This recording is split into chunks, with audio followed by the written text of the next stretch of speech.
as yoga teachers, we cannot pretend to have all the answers just by looking at someone doing an asana.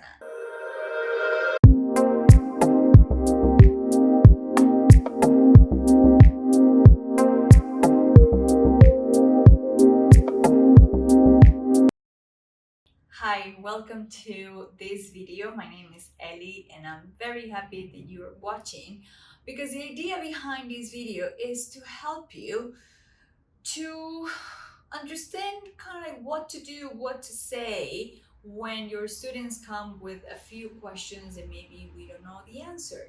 So hopefully with these videos I can help you if you're a yoga teacher, or if you are taking a yoga teacher training course right now, or if you're new in this path of teaching yoga. I've been teaching in yoga teacher training courses for about 8 years now, and I have learned from experience, from things that have worked for me, things that haven't worked for me, from my students, the things they share, from the teachers they like, the teachers they don't like, the things that make sense for them, and the things that don't make sense to them.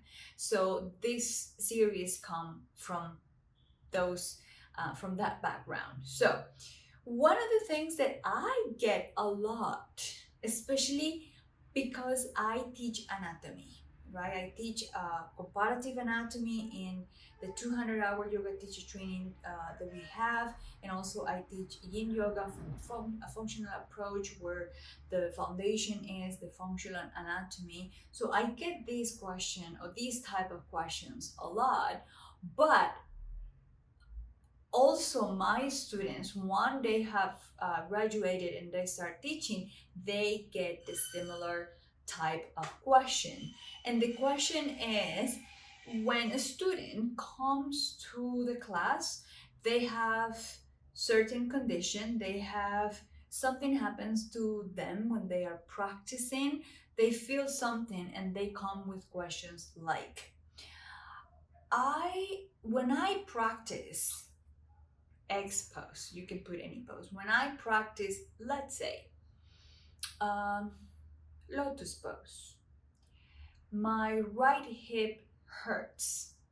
What is it?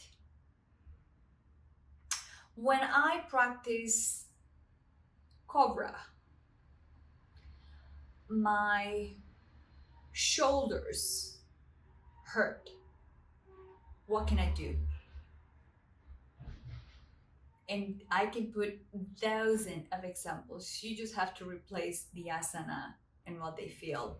But it is quite common to hear that question, so straightforward.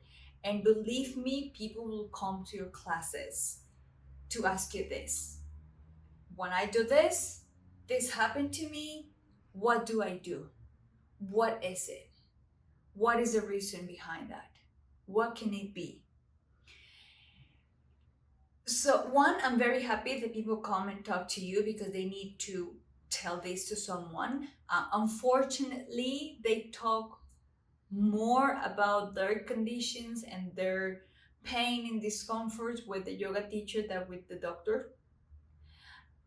Unfortunately, also students expect yoga teachers to fix everything, whether it's in the physical body or in the mental body. When I practice this pose, I feel so sad. What can I do? When I do this pose, I feel so angry. What is it? Why do I feel like this? And they really expect teachers to have a straightforward answer for a straightforward question. But honestly, the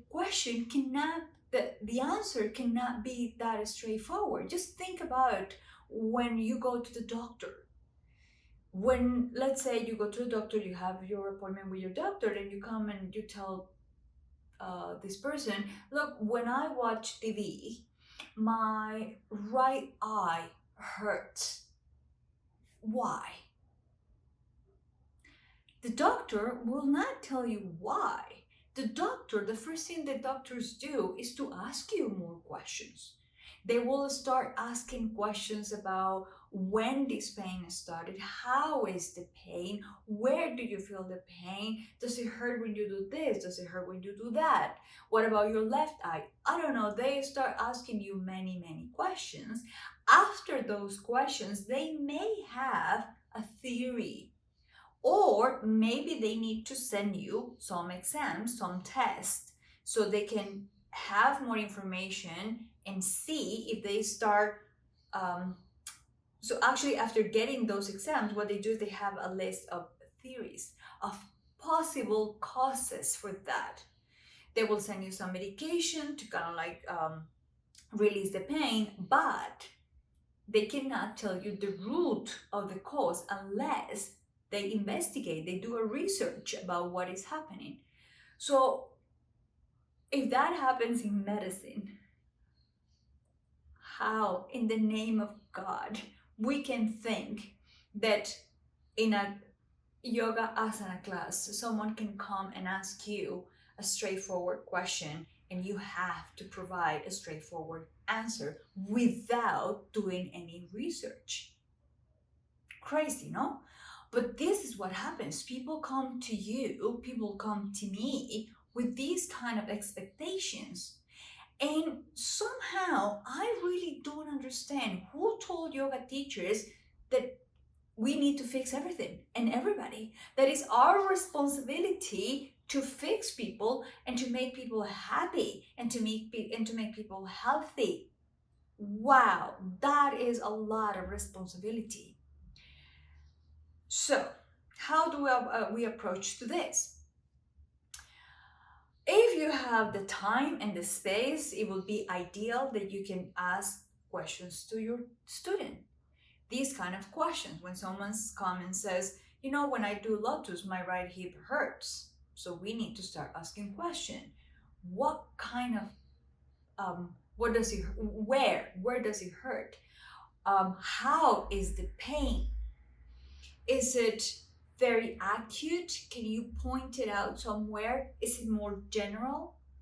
And then as a teacher, you need to pay attention to what they say. Like, yeah, it hurts here, so it's acute and they can point it out. No, I don't know, it hurts kind of like here, more general.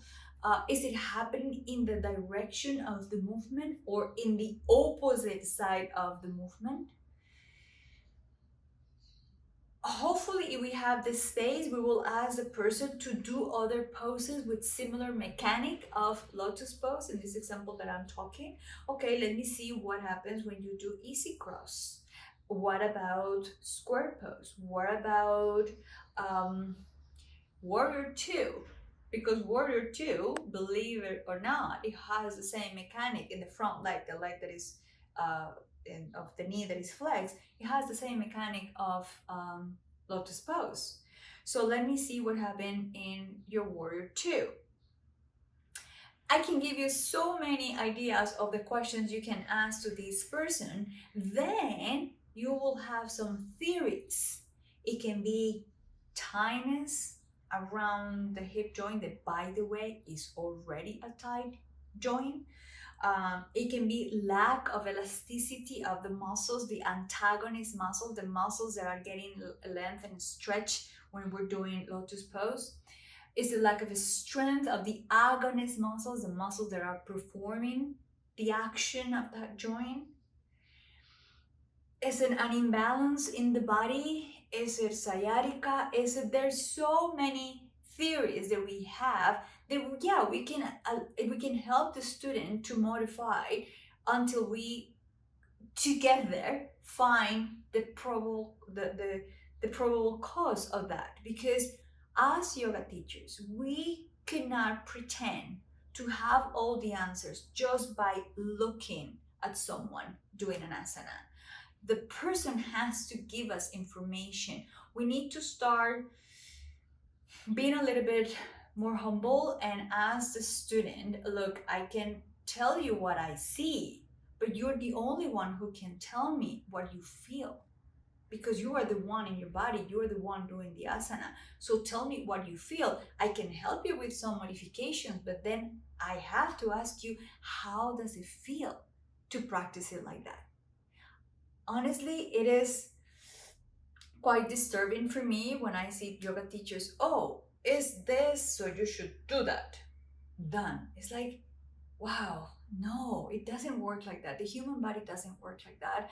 And as yoga teachers, you can have a lot of knowledge. You can really have a lot of knowledge. As I said, even if you're a doctor, even if you're an orthopedist, even if you're a physiotherapist as a background, and then you became a yoga teacher, I'm pretty sure you won't go like, oh, you have this is what you have to do. This is the diagnosis of that, and this is the remedy for that.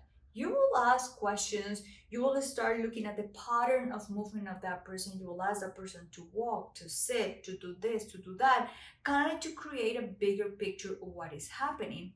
And that, those questions and observing um, the patterns of movement of this person in different asanas will come to you with the right and appropriate knowledge of anatomy, understanding the mechanic of the asanas, understanding the effect of the asanas in different parts of the body, understanding the target area of those asanas, so you can ask the right questions. Otherwise, what will you ask? What are you can ask the person to go walk, sit, do this pose or the other one, but if you don't know what you're looking at, so it will be a wastage of time and words. So we have to educate ourselves in these aspects first.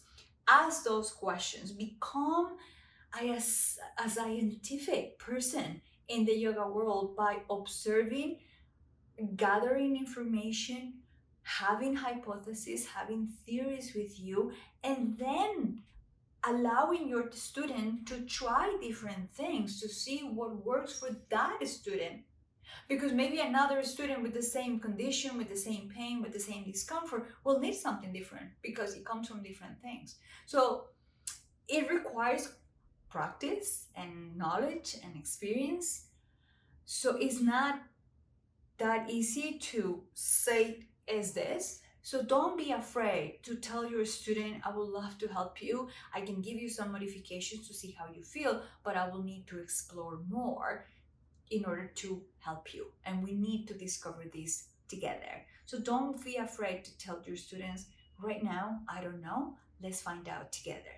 Because it's not your responsibility to fix people, to heal people, and to make people happy. Your responsibility as a yoga teacher is to hold a space, to facilitate a space where people can come and find their own way in their own body, in their own mind, in this yoga path and this yoga journey. So I hope this helps, and I will see you here for another tip that may help you with your teachings, with your classes, and with your students. Stay tuned. See you soon. Bye bye.